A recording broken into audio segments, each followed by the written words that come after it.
cool, but not uncomfortably so in the way that frosty mornings are. The air tingled against the skin, fizzed its way down to the lungs. The woman in green, Jessica, edged closer to her sister, whose face had grown pale and whose hands were clutching the rim of the basket. Her eyes, staring directly down at the water's surface, were wide with wonder. Jessica was suddenly disturbed by the most alarming thought, that her sister might be about to jump out.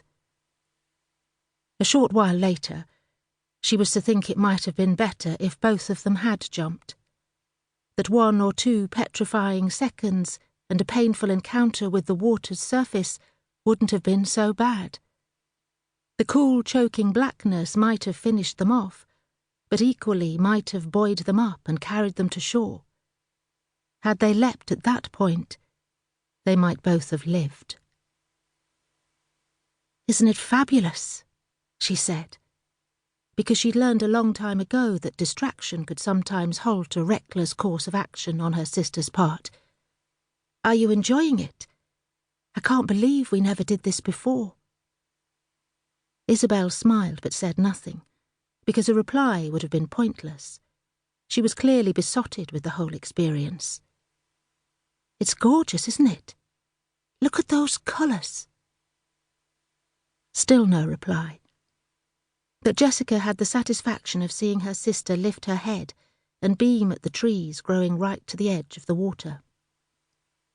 They were like ladies at a ball, jostling for space, their floating gowns trailing down, twisting together, until it was impossible to tell where one ended and another began. Beyond the trees, the hills, glowing like precious metals, went on forever. "We're now above the Harcourt estate." From takeoff, the pilot had been the only one to speak above a whisper. "The original house was built on the rise directly ahead, but destroyed by fire in the late 19th century. Do we need a bit more height?"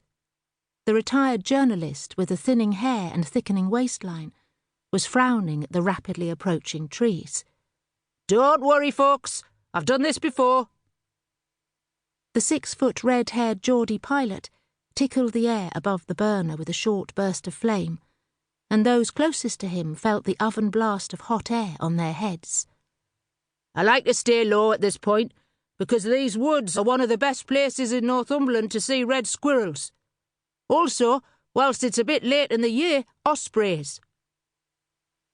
There was a sudden flurry of camera activity, and a pressing towards the side of the basket closest to the woods. Neither of the sisters had brought a camera, so they were the first to see the ruined upper sections of the house come into view, rising from the tree canopy like badly stained teeth. The sister in black shuddered. "The 16th century house was built here for defensive purposes," said the pilot as the balloon rose a little to skirt the treetops. "Back then, you'd get an uninterrupted view of nearly 50 miles of countryside. 15 minutes from landing, folks." "Is that one? Top of the wide tree with the yellow leaves? Greyish-brown feathers?"